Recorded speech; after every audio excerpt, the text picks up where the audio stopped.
This is one of the most like humorously unhinged people I've seen posting defense of Israel online. And it reads like a parody.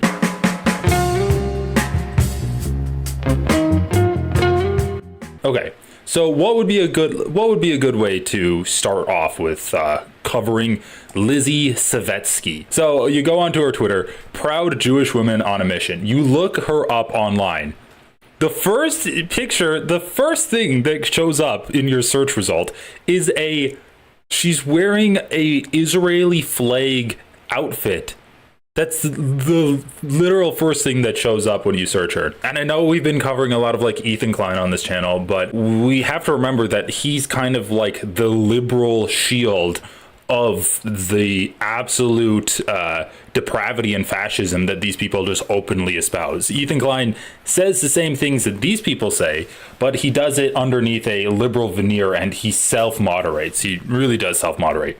Okay, so first off, let's start on her Instagram. And this was the first thing I clicked, which is just... Today we saw once again... Once again, this isn't the most egregious thing that she posts, but this is an indication of the type of content, creator that she is, where she has her kids reading off of a script. Obviously, like, it has no qualms about exploiting her children for content online. So we can listen to a little bit of the cringiness that she's posting. Hello. And I'm James. And we're about to go into the Jewish holiday of Shavuot. James, did you ever realize how weird it is that this holiday basically celebrates getting responsibilities? Yeah, so congrats. Here are 613 commandments and happy holiday. Exactly, but it doesn't have to be a total buzzkill. Shavuot isn't just about... Anyway, we don't need to cover it too much, but obviously it says a lot about the mom of them, making them read off a script and using them for content on her Instagram. That you just have this completely, insane little trailer that she created for herself. And I have to love the comment section in here. So she posts this: 2024, the year we fought relentlessly for the Jewish people, the truth for Israel, and most of all, our hostages. We fought and fought, but we failed to bring them home. We failed them all. 2025, the year we keep fighting with everything we have. So yeah, right off the bat, no mention of the hundreds, at least like tens of thousands of Palestinian people that have been killed, the hundreds of thousands of Palestinian people that have been displaced in Gaza. And if you are only talking about like your side of people, and I don't care, I'm not even gonna like mention the tens of thousands of people that have been killed, all I'm going to mention are the Israeli hostages, then you're racist. Like, to tote a line that Ethan Klein says all the time, we can care about two things at once, right? But the only reason to not care about the actual Palestinian people is you think their lives have less value than the hostages that they have. So let's just play a little bit of this. This is what is happening every day in Israel. So right off the bat, it's a fire truck burning, or like a shed burning, and she's like, this is what happens every day in Israel. At the same time, over 90% of all of the buildings in Gaza have been completely destroyed, and there's over like 500,000 people displaced. Look at this. This is what is happening every day in Israel. We are people of love, and your hate cannot stop our love. Bring them home! Bring them home!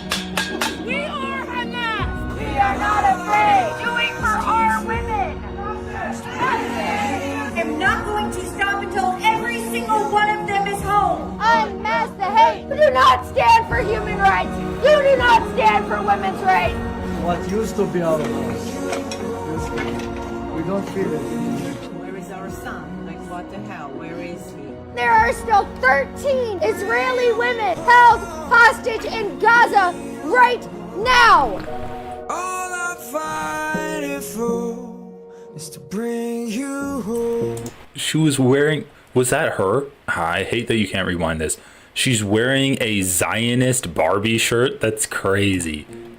Bring you home. Bring you home.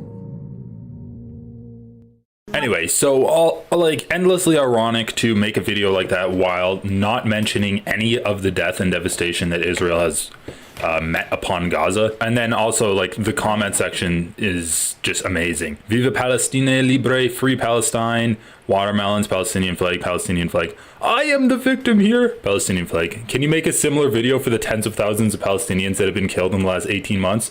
Or are their lives not as important? I mean, yeah, she's getting called out for this, rightfully.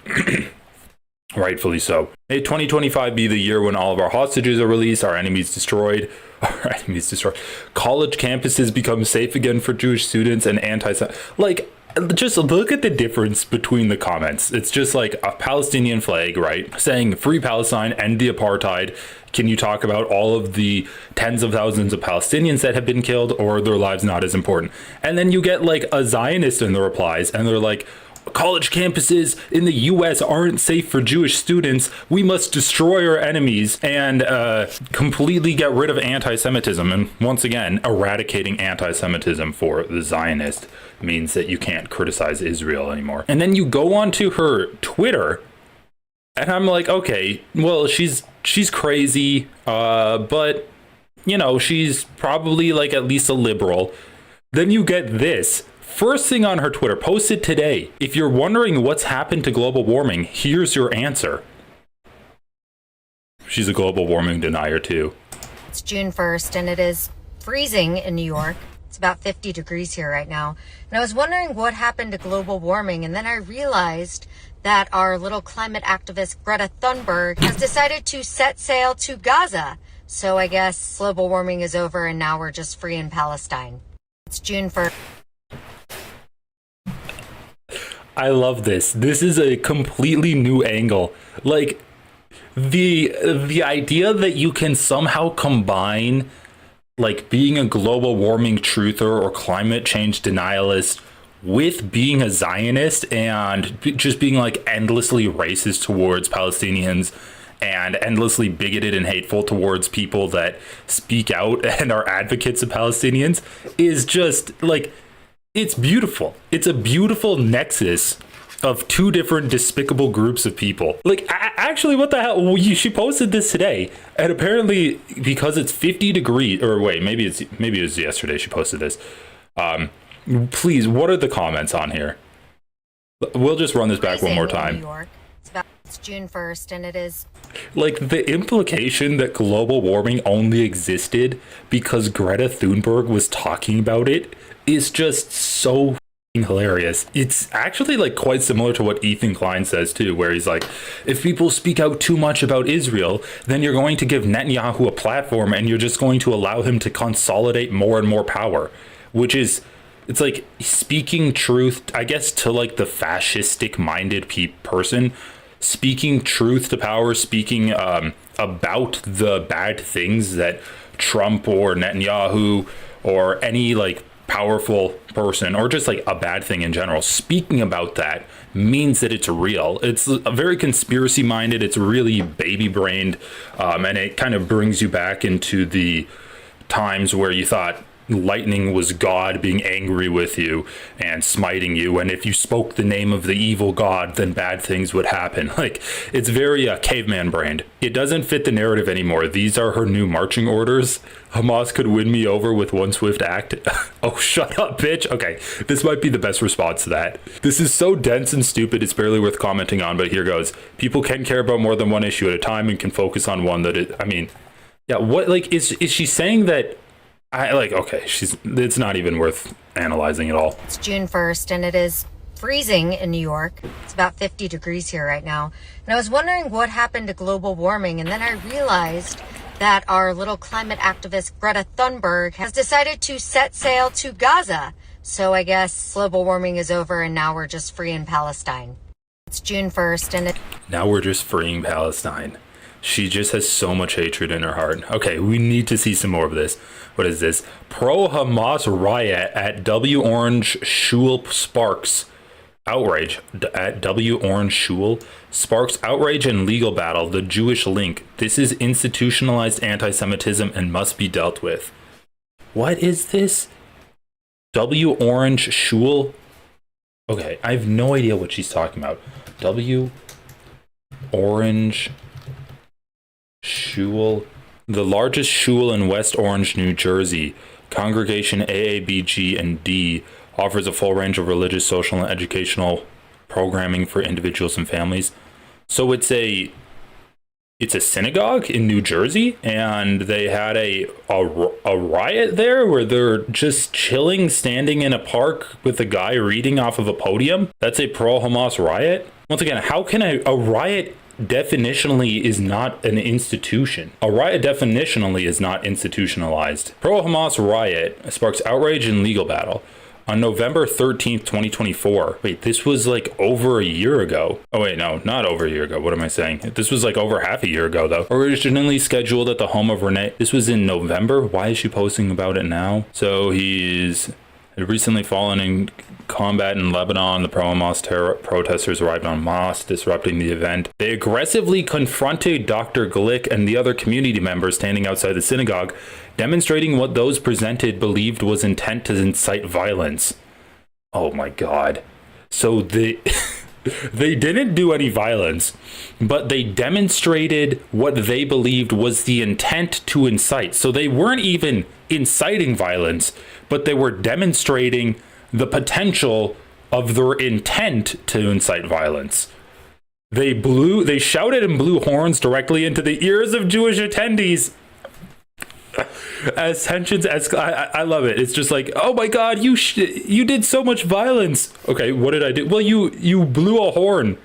As tensions escalated, 64-year-old David Silverberg of Millburn allegedly used pepper spray.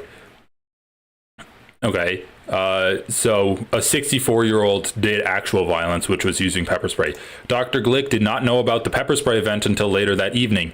So it was so violent, he didn't even know about the one act of violence until later that evening. Instead of calling for police assistance, about 10 seconds later, one of the protesters, 42-year-old Altif Sharif of Cliffside Park, attacked Silverberg after another protester pointed him out, indicating, "The Jews here." Wait, indicating the Jews. Did he say the Jews here? Okay. Sheriff then grabbed Silverberg by the throat, put him in a chokehold, and tackled him down the hill. So he got pepper sprayed and then defended himself from it. At the bottom of the hill between the synagogue and a fire station, the assault continued. There was deep concern by bystanders. He still had David Silverberg in a chokehold with his head facing down towards the asphalt in the Shule parking lot. I saw his legs buckled and feared his neck was broken or that he was being choked out. I believed his life was in danger. Throughout the attack, Dr. Glick reportedly called for police intervention, but the officers who were deployed at the top of the hill did not respond, despite his attempts to push back. Okay, anyway, like, who really cares about this? It happened last November. I don't know why she's, like, posting this like it's, like, once again, I don't know why you're posting this yesterday like it was something new that happened. My thoughts on Trump telling Bibi not to strike Iran. Really important so that we get her thoughts on this. Stop thinking about this clip that I saw yesterday of President Trump saying that he told Bibi that it wouldn't be appropriate to strike Iran right now. What exactly did you tell him? Did you I just said, I don't think it's appropriate. We're having very good discussions with him, and I said, I don't think it's appropriate right now, because if we can settle it with a very strong document, very strong. I have a lot of thoughts. Firstly, why would Trump want to announce this to the world? Wouldn't you want to keep Iran guessing about potential attacks? Also, why expose... What? Why? He's trying to make a deal with... Why would you want the person you're trying to make a deal with... Like this... Why would you want the person you're trying to make a deal with to be guessing if you're going to shoot them? What are you talking about? No, a deal is built off of trust. Like, an agreement is built off of mutual trust. What the... That's one of the stupidest things I've ever heard. Yeah, you want to keep Iran guessing if you're going to just randomly bomb them the next day. Wouldn't you want to keep Iran guessing about potential attacks? Also, why expose any sort of... She's really evil. ...between the United States and Israel? It's very dangerous. But much more important, what? Any sort of daylight... Why would you expose any sort of daylight between the United States and Israel? Did she use that in the correct way? Or is that like a new... I'm just going to assume she used that in the wrong way. I don't think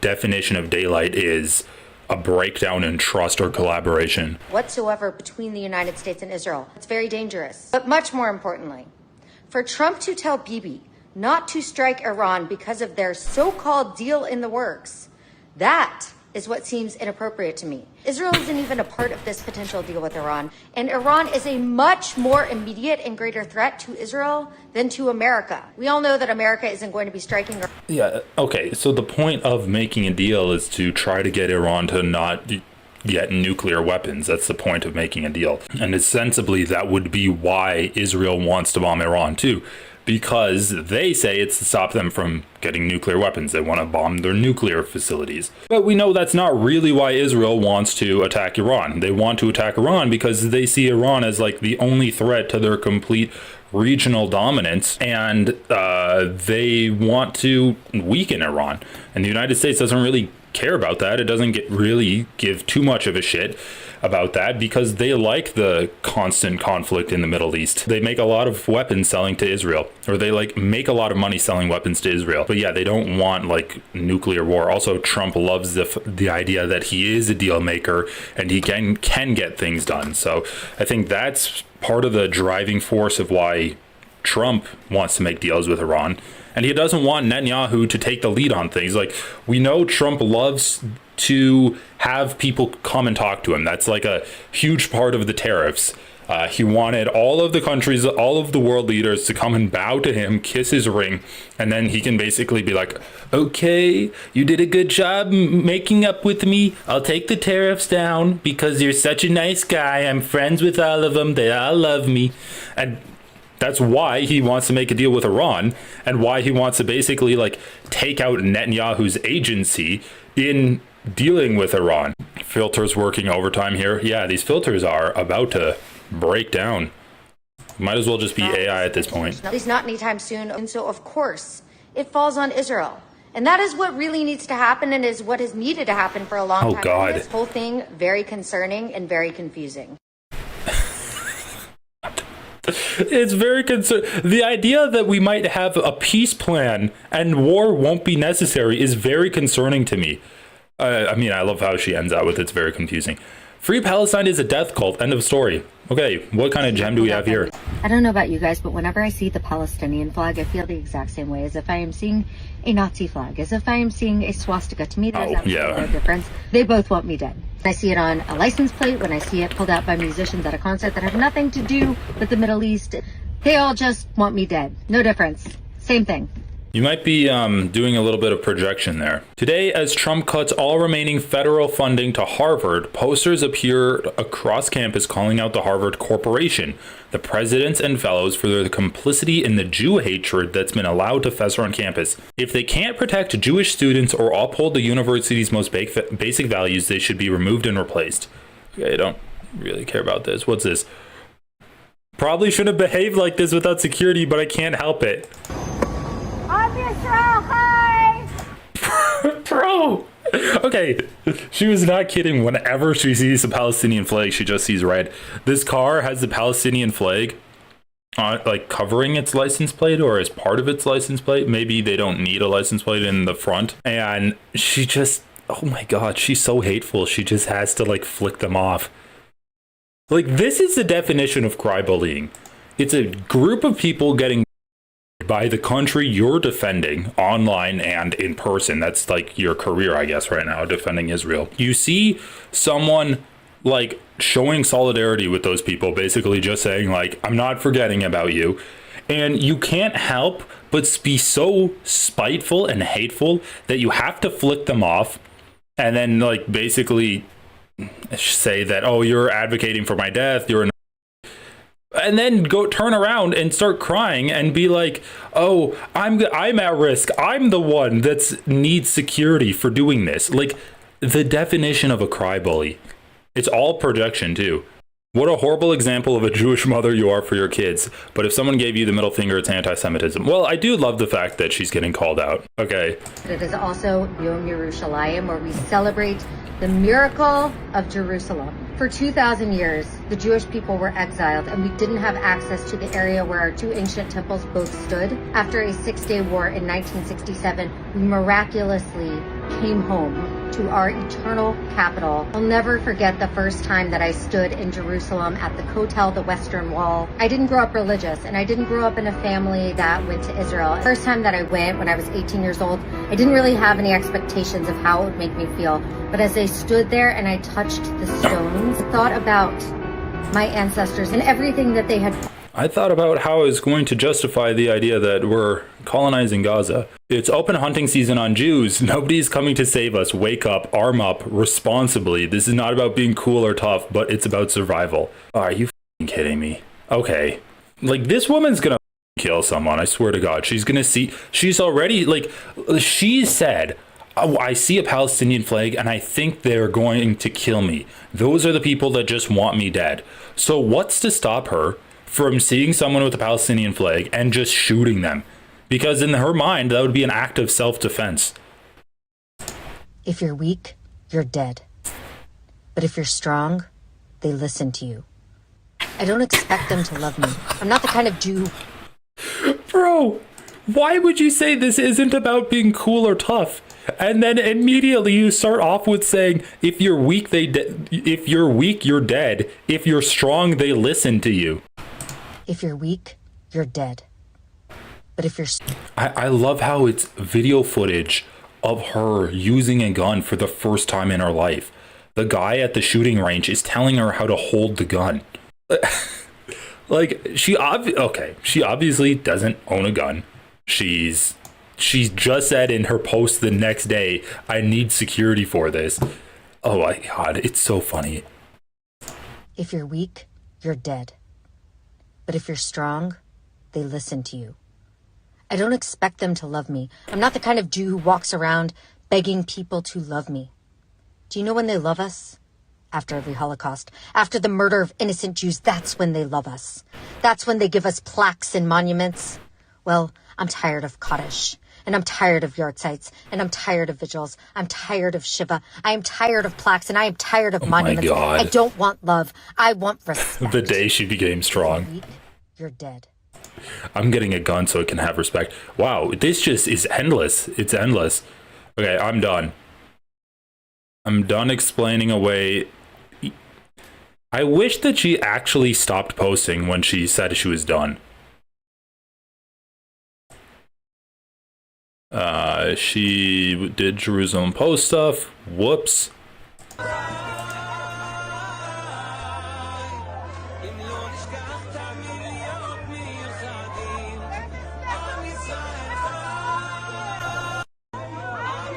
Like,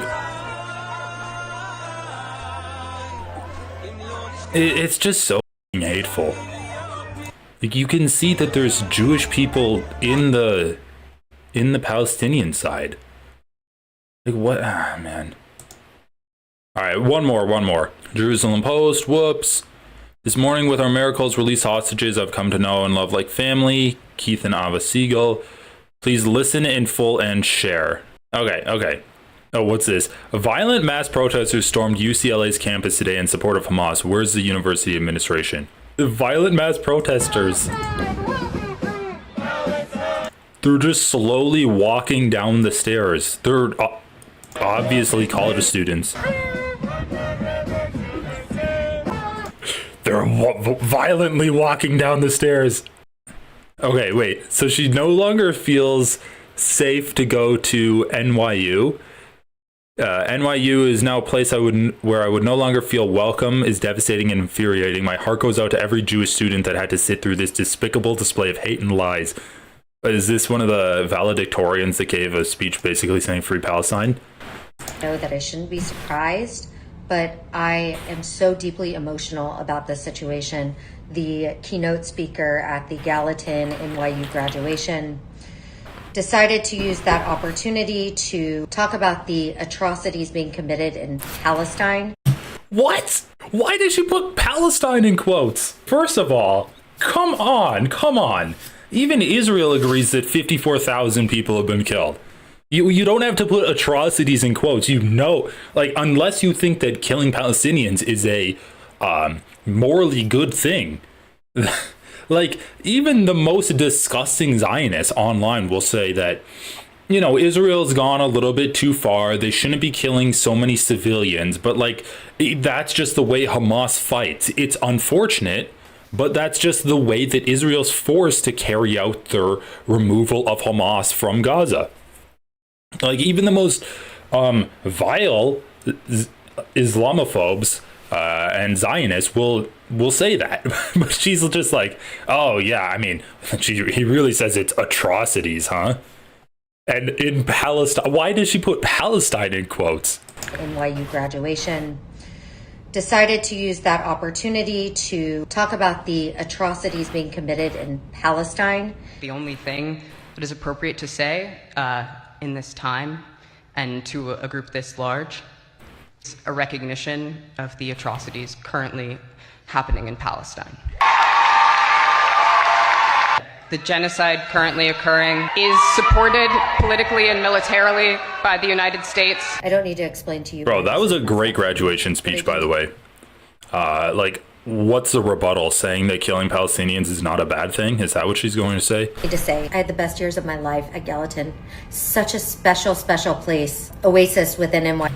Wait, now she's just going to say that, oh, those words made Jewish students feel like attacked? Is that what she's going to say?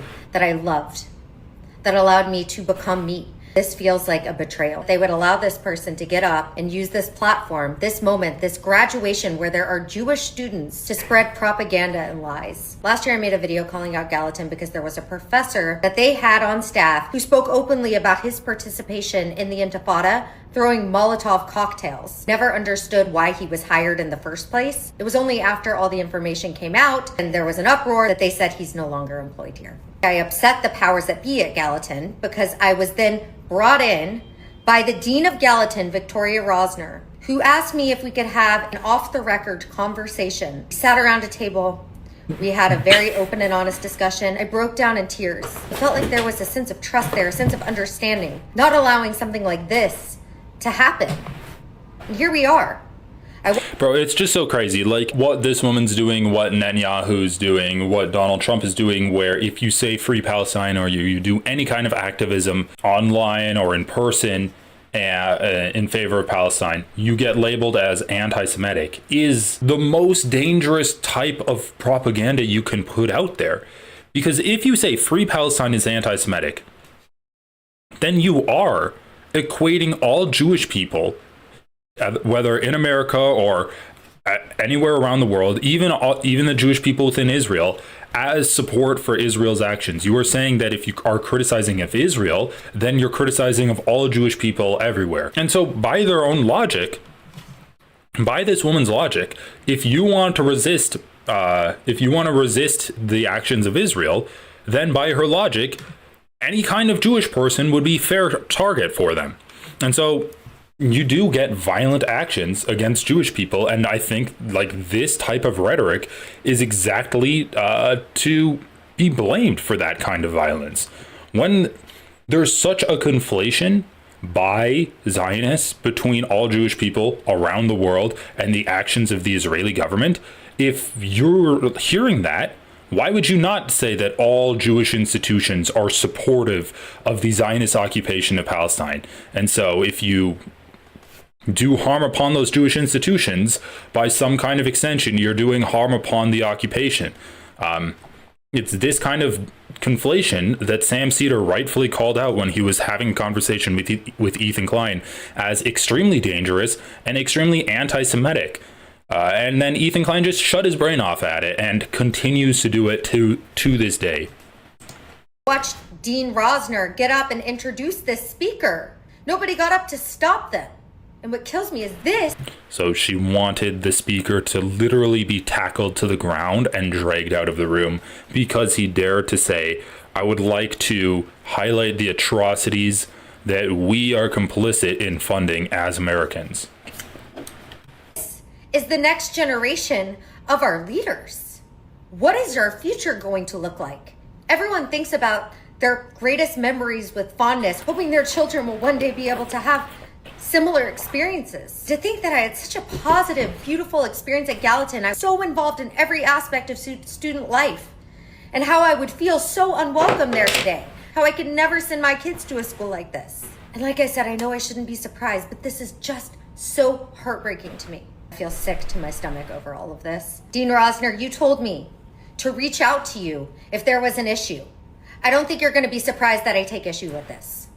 Anyway, so like once again, there's people like this in the world that insist on just like getting down into the dirt, just doing the bare bottom of the barrel kind of Zionist propaganda, saying Free Palestine is equivalent to Hail Hitler, the Palestinian flag is equivalent to the swastika. Every single Palestinian demonstration, pro-Palestinian demonstration, is a call for violence. It's anti-Semitic. It's a violent riot that's happening against Jewish people. And the constant equating of Jewishness to being in favor of Israel. And not only is that dangerous to Jewish people, but it's also extremely dangerous to Palestinian people and the people that Israel is killing and ethnically cleansing.